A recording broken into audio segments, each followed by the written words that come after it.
All right, I think we can go get started. Cool. Welcome back, everyone. Thanks for tuning in. I know we missed last month. Sorry about that. It's because I just moved to the UAE and just been getting settled in. Um, yeah, like with moving everything in and adjusting to the time zones here, we're 8 hours ahead, by the way, so it's 8 p.m. here. Um, but yeah, I'm happy to be back. Uh, Yeah, today we have a special treat for you guys. I'm here with Wren McQueary. Hey there. Ren is a current master's student at George Mason University, so fellow patriot, and she'll be sharing some of her insight into robot embodiment, which is a term that that just denotes the science of control of semi-autonomous robots from a distance or some remote location. Um, and a lot of the applications involve um, a VR headset by way of like providing the user with a first-person point of view of what the robot is seeing. So think of like if you've seen the movie Surrogates, that's kind of like what I want you guys to picture when we're talking about this. And yeah, now there's some great applications that Ren is going to go into. One of them I think is like for medical is really interesting. It allows like for robots to be able to operate in for doctors to be able to operate in like spaces that are considered contaminated, and a whole bunch of other cool applications. So I'm gonna let Ren here take it away. All right. Also, I don't mean to divert us too much. You can feel free to stop me here, but I haven't seen Surrogates. What kind of robot embodiment goes on there? Oh, so it's a movie about it's got Bruce Willis in it, so it's kind of it's at least a decent film. Nice. Um, yeah, so it's a movie about it's like way into the future, about about humans just being able to live their lives as a perfect version of themselves, but those perfect versions of themselves are robots. So Mm. humans, they wake up, they just lie on a table or on like some kind of desk or seat, and then these glasses go over them, and then it kind of it projects them into like into their robot selves, which is just like a dolled up perfect version of Oh, okay. themselves. Yeah, and they just live their life. They live their lives through those robots. Oh, that's Um, wild. yeah, and the There, movie just go ahead. there's I forget the name, but there's at least one work of science fiction. I think it's a book like a written story about a alien culture in which it's considered obscene to like be interacting face to face with someone. So most of the time people go around as their robot counterparts, and that's how they go around and like run their daily errands and interact socially with other people. um Oh, which would is a really interesting concept. Also, it- perhaps oddly enticing given the dangers of COVID. The the idea that you could interact freely with someone um, as a robot, and if it was immersive enough, maybe it would be like as emotionally fulfilling. Um, that would be wild. Of course, we're nowhere near that. yeah, yeah, for sure. But it's definitely something to think about. Yeah. Like yeah, I could go outside and just like I wouldn't have to, I could do like all the sports that I was too scared to do. Like I could go like Yeah. like I could go like rock climbing, and just do like all these sort of like super daring stunts that I wouldn't have considered if it was my body on the And line. maybe, yeah, you'd have enhanced athleticism and your body's disposable and you can't transmit diseases. Yeah, exactly. Yep.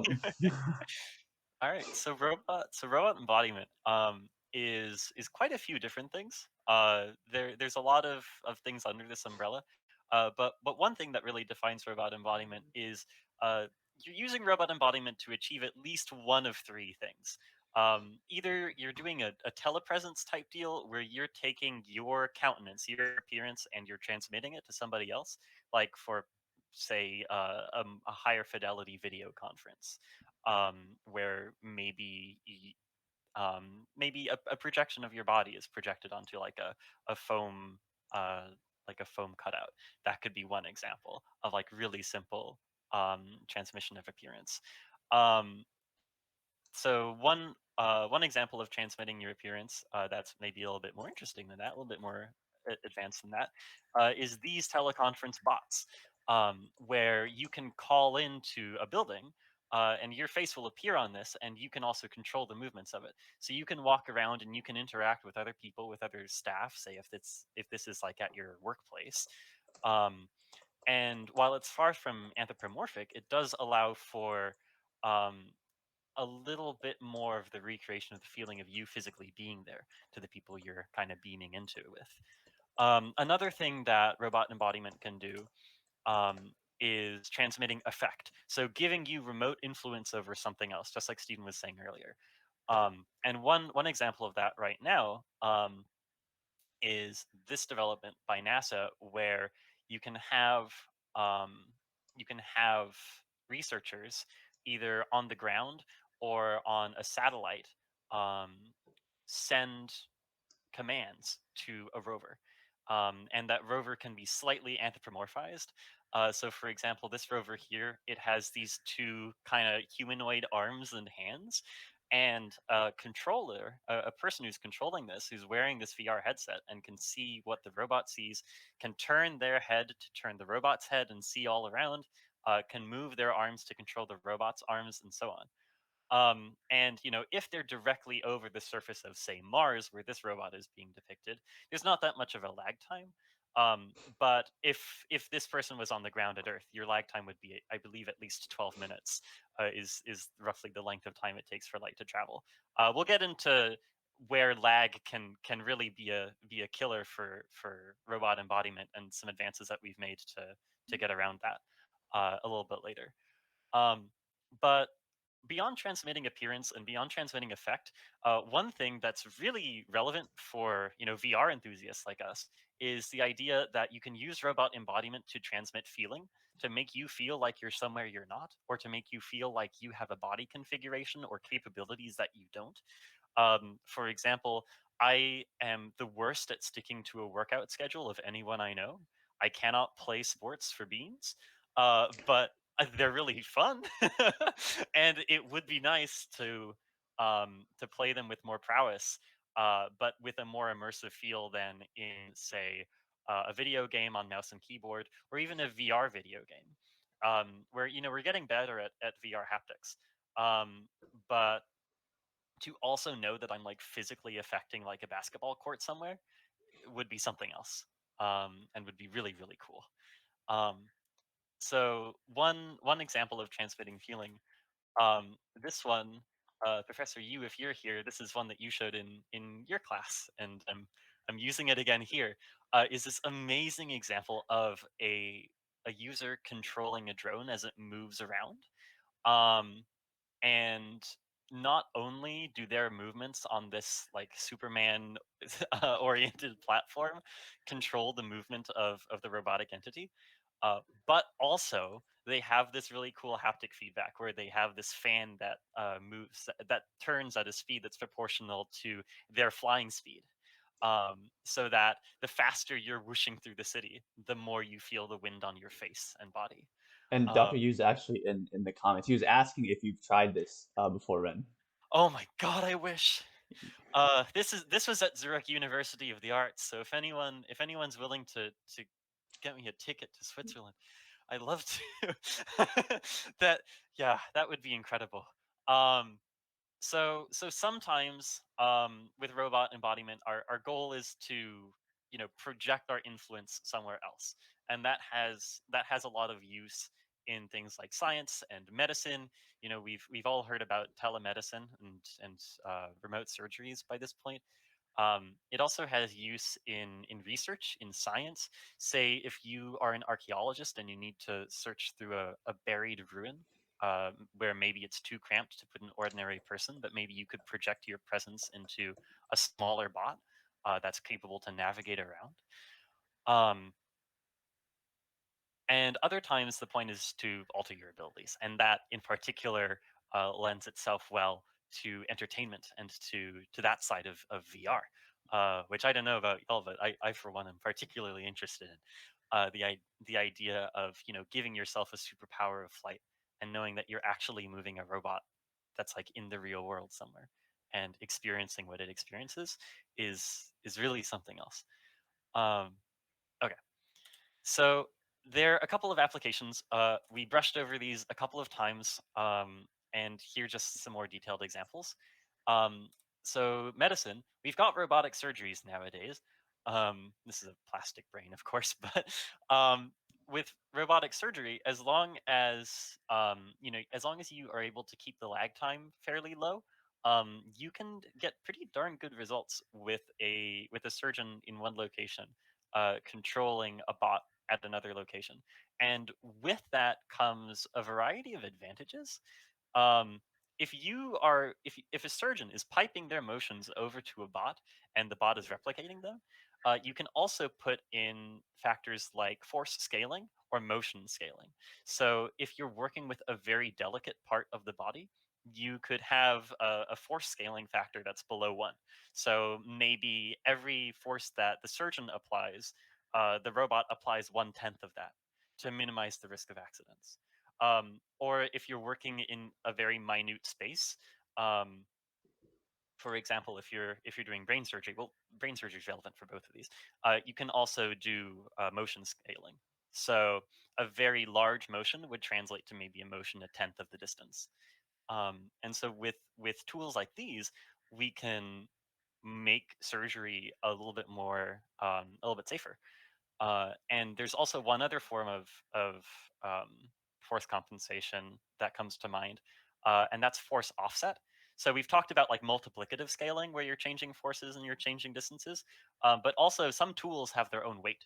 And if you're doing something like sawing through bone, or doing other work that requires a hefty tool, with these kinds of bots, you could apply a force offset so that maybe the arm of the robot is always applying enough upward force to counter the weight of the device.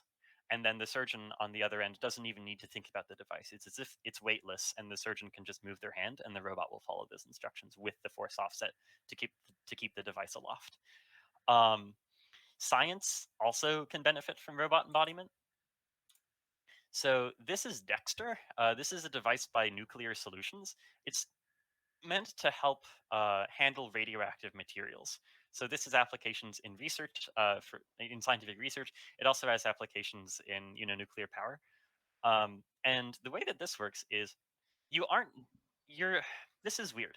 You're not experiencing it from, say, a first person perspective, where maybe a surgeon might be like moving their arms, for example, or moving controls, and it feels a little bit more first person. Dexter's kind of funky. So with Dexter, there's basically two copies of the same robot, and that robot is what you see here. And the robot's got these two hands on two arms, and it's meant to manipulate things, to manipulate like radioactive objects. Um, One copy of this bot is in the room with you, the user, and it's like the parent copy. And then it has a child copy which does everything it does. And that copy is in some other room, some distance away, where your dangerous substances are, be they radioactive or otherwise. And these two bots are connected in such a way that any movement one makes, the other makes. Um, so if you if you want to pick up a radioactive object off of the ground, then you, the user, manipulate the arms, basically posing it like an action figure, bringing the arms down to the ground, opening the pincers of the hands, moving them together, and then closing them. And you'll feel that they've touched the object because the pincers on your end will stop moving. There's still haptic feedback, and it feels kind of as if your bot and the child bot are one. And at the same time, you see the child bot following all of the motions of the parent bot on a display. So it's a So very what yeah, go sorry, for it. I just want to know. So, what would be the benefit of having, a parent-child copy as opposed to a first-person point of view from the robot? That's a great question. Um, I'm not sure. Let me give me a second. I can see if I can think about that.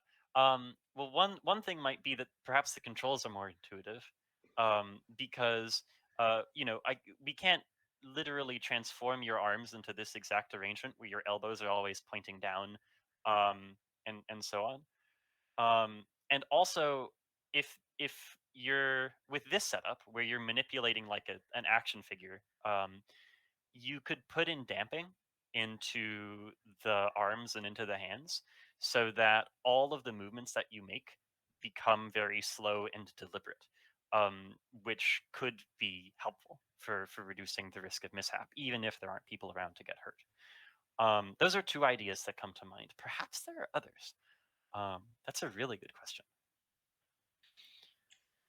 Okay, gotcha. That makes Uh, sense.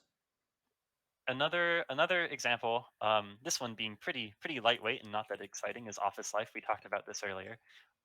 Here's like basically the world's simplest version of robot embodiment. Maybe this doesn't even count, but you can give two parties of people sort of the very transparently fake experience that um, the other parties on the other side of a table. Like you can have a nice array of widescreen monitors, and you can have your webcams and transmit them to each other.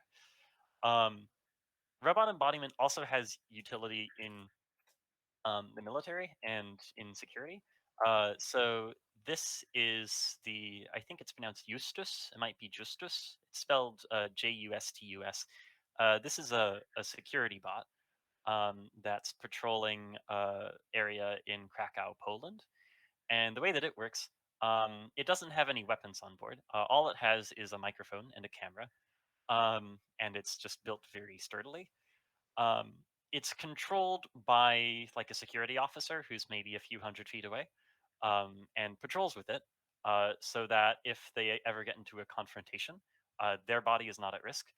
And also, they can intervene by like shouting at people over the microphone and saying like, "You better stop that now! I'm gonna come over and arrest you or otherwise punish you." Um, the Also, robots have utility in military applications, like as scouts that can be controlled, um, and also as like surrogate soldiers. But we're we're probably pretty far from there still. Um, but what's most interesting to us is, these are useful for entertainment too. Here's another example of using robot embodiment to allow for Sorry, flight. Yeah. So we had a question. Yes. So Please. if for for military and security purposes, I'm assuming this is a VR experience from like a first person point of view, right? From the vehicle. This one isn't. The Okay. security officer is using a mouse and keyboard and just has a monitor. Okay. You could make it into one, like you could totally design that. But here, as in some cases of robot embodiment, immersion isn't the goal. But what's most interesting to me is taking experiences like this and making them more immersive, which is something we'll get to real soon. Gotcha. Um, we saw a flying setup earlier. Just here's another one. We'll get more into the specifics of this one later. This one has like a really interesting control scheme. But this is uh, basically a quadcopter with a GoPro mounted to it, a binocular GoPro, so that it can send video to you, and it's stereoscopic, so you have like some illusion of depth perception, and you can use it to fly around the neighborhood or elsewhere. That real soon. Okay. So, hey, about that question, yeah, telerobotics doesn't require immersion. When immersion isn't involved, it might not be all that exciting. At least to me, it isn't. Immersiveness is really what makes it special. And since we're here interested in entertainment, immersion is obviously valuable to us. Um, and here's a couple of ways that you can improve immersion. So one is you can engage more senses. We're really good at audio visual displays, and we're getting better at haptics too. In fact, we've had haptic feedback in robot embodiment for a while, and it's getting better and better over time. But here's a really great example of a haptic feedback setup, actually from 1992, from almost 30 years ago now. Um, so this was developed by a guy named Louis Rosenberg at the U.S. Air Force Research Laboratory, and this creation is called Virtual Fixtures. Um, he honestly didn't make it for the haptic feedback; it was kind of a footnote. Um, the way that this works is the user is trying to control a robot that puts pegs into holes. So it's like a fine scale, like dexterity intensive piece of work where you need to be, manipulating a robot with pretty fine tuned control. Um, so one thing that he came up with is you can almost in an AR style create virtual content that's overlaid over the video feed that helps you aim your pegs into the holes. So you can see in that little image on the right, there's what look like a green cone and a red cone, roughly speaking. Those are virtual content that's overlaid to help guide the user, to help them get a peg into a hole. Um, Possibly to help with depth perception. I'm not sure if this setup had any sort of stereopsis, any sort of way or any other way to like give the perception of depth. Um, but this also had haptic controls. So one objective of Rosenberg was to make it feel like you are the one putting the pegs in the holes, to give you as close as possible to an immersive experience um, of actually picking up that peg and putting it in the hole with your own two hands. Um, and while the hand setups here um, don't like allow you to physically open your hand and close it around a peg, there was still haptic feedback there to help with that. And we've been making our haptic feedback better and better since, which we'll see more of in a sec. It's funny, I actually just saw a video on YouTube, of the same kind of experiment, but, like, in this Uh, one, like, you were able to move the robot's hands however you move your hands. Um, yes. so definitely come a long way. Yeah, they're amazing. There's a I'll show you all in a second, but we've gotten it to be so effective that you can put a blindfold on and make an embodied robot uh, like pick up a soccer ball just by searching for it with your hand and feeling for it, and then closing your hand around it and picking it up like very naturally. Yeah, Which I because think that is yeah, makes it so much easier too, because 'cause you're not just yeah. relying on just straight up sight. And we've gotten better at reducing latency too, which is really helpful for manipulating objects in your hands. Because we tend to move our hands pretty quickly. Yeah, So if you brush your finger over something and then you only get the response like half a second later, your finger might be in a completely different place. So you think that the object's there when really it was in the first place. Um, we'll get into that in a sec. Another way that you can make bots more immersive, and robot embodiment more immersive, is to make your controls more intuitive. So one way you can do that is to make your robots more anthropomorphic. We talked about earlier how um, with with Dexter, the bot that was helping you to manipulate radioactive material, it wasn't all that anthropomorphic. Yes, it had elbows. Yes, it had like kind of a two-finger hand, but the elbows were in this weird like praying mantis position yeah. that doesn't really map well onto human anatomy. And as a result, perhaps this may not have been like the main motivating factor, but at least as a consequence, you needed to control it externally. Like you wouldn't have this first-person experience. Um, so if you can make your bots more anthropomorphic, here's one example um, of I think this is a replacement for a backhoe where you're using this to dig into the ground, like as a construction worker, or as a maintenance worker.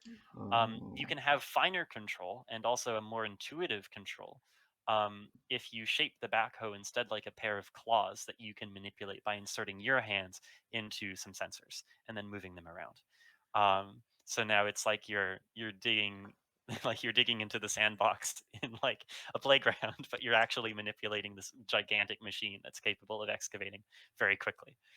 Um, Another thing that you can do um, is you can.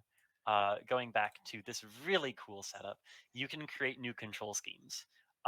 Even if your bot isn't anthropomorphic, you can give the user almost an experience of their body like working completely differently.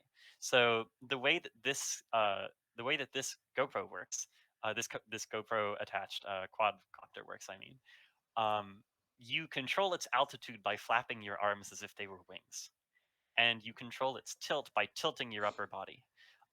So you can see that the user over here on the right hand side, they have these. I believe they're almost like pistons or cables that are running from like their belt to their elbows, and so these I'm pretty sure are capable of measuring the overall distance between those two places. So if they notice that the distance is rapidly changing and it's increasing and decreasing over and over again, then they know that you're flapping your arms, and then they know to boost the altitude of the drone. That's something like And straight out of Gundam. Have you ever watched Gundam? no, I haven't. I Okay. Yeah, um it's if you're not familiar, it's an anime, like a yeah mecha anime, and in one of the seasons, I think so if you wanted to use the robot, the user just puts on a suit, and then they're just able to like whatever like body gestures that they make, the robot takes those gestures and like does a certain move or like does like a certain had like you activate a yeah. certain function, and like this just reminds me of that so much. But That's a sci-fi classic. I feel like yeah, it's so it's really exhilarating to feel like your body has a different shape or has new abilities. yeah.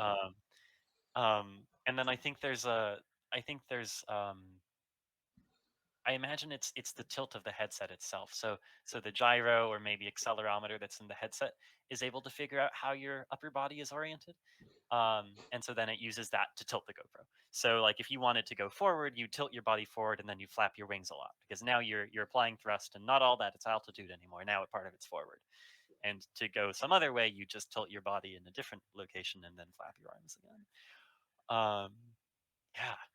Um, you made me think of Pacific Rim as well, where Oh, gotcha. there's like I forget exactly how it wasn't an omnidirectional treadmill, but like the people who pilot the bots, the mechs in Pacific Rim, they cause it to move by taking steps on their own, like by moving their feet.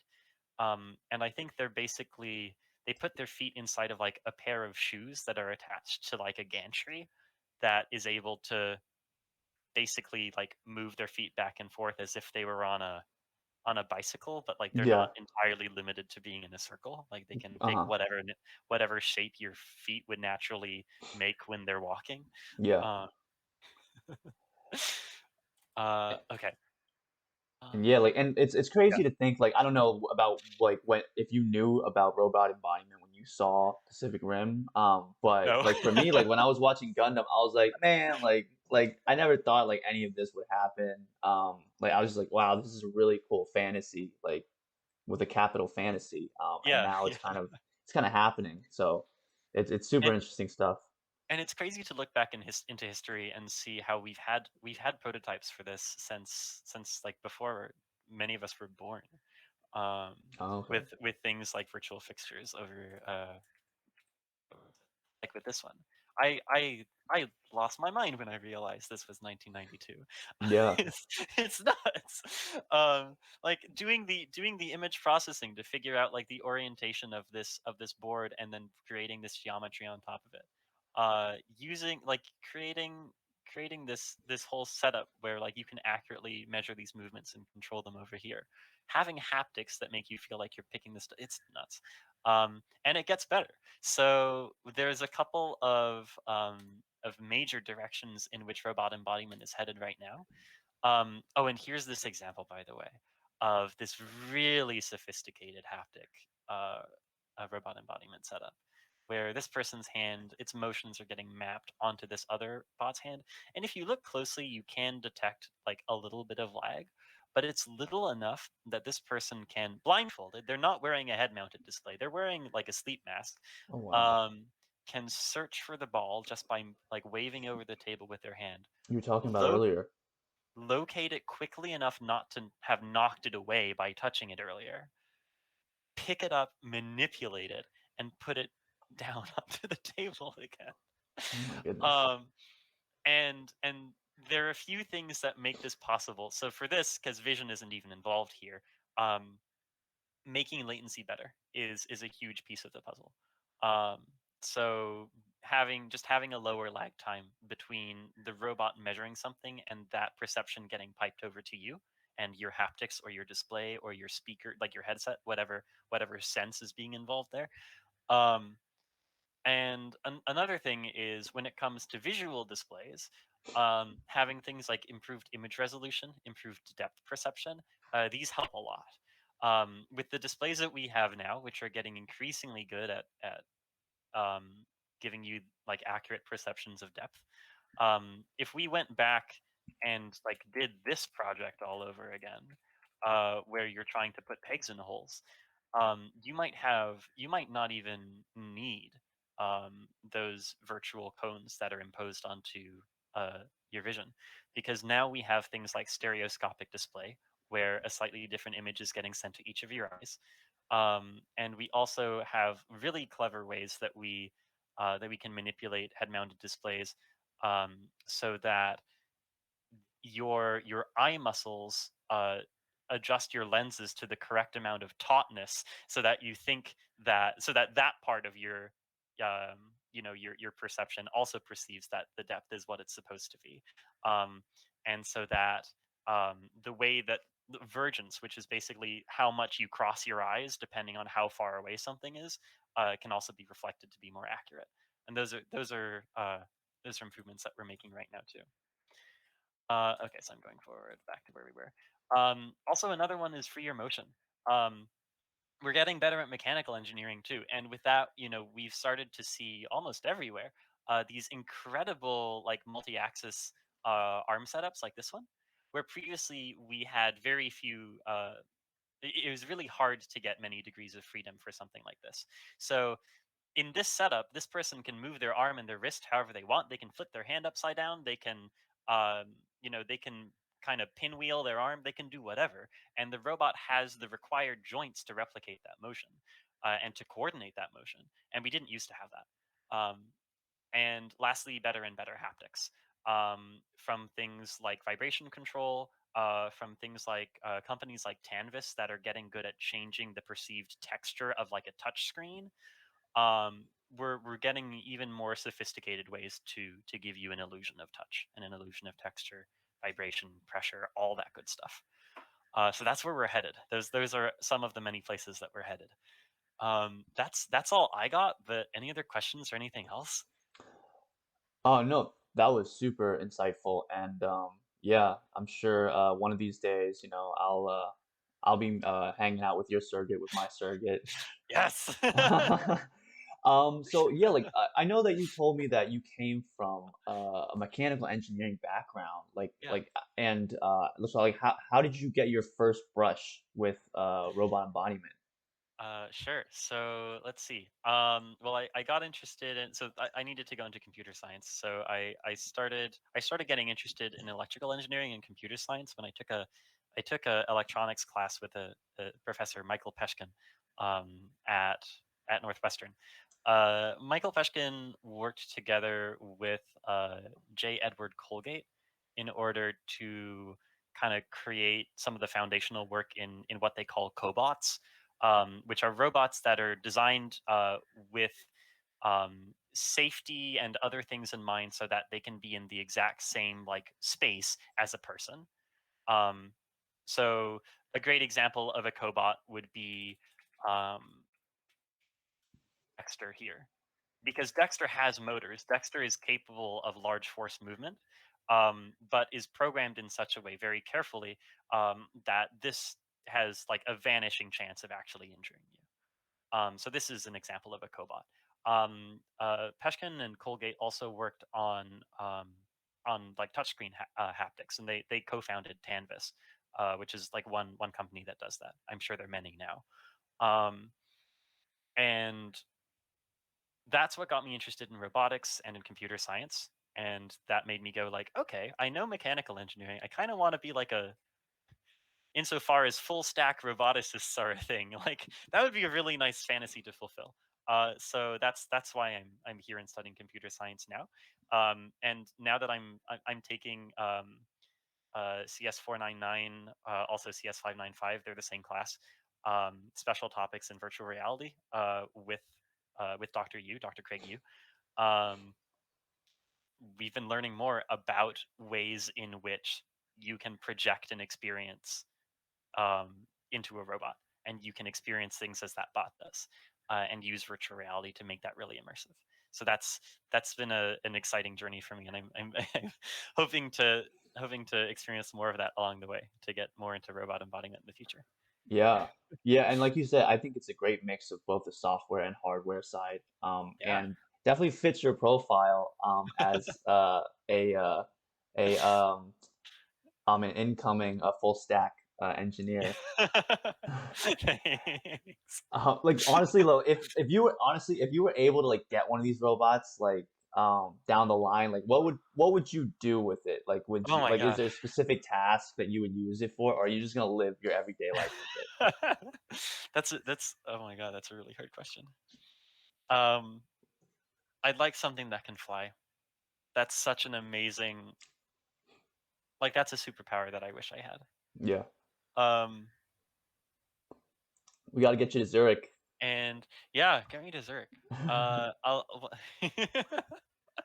um, and or like maybe a robot that can.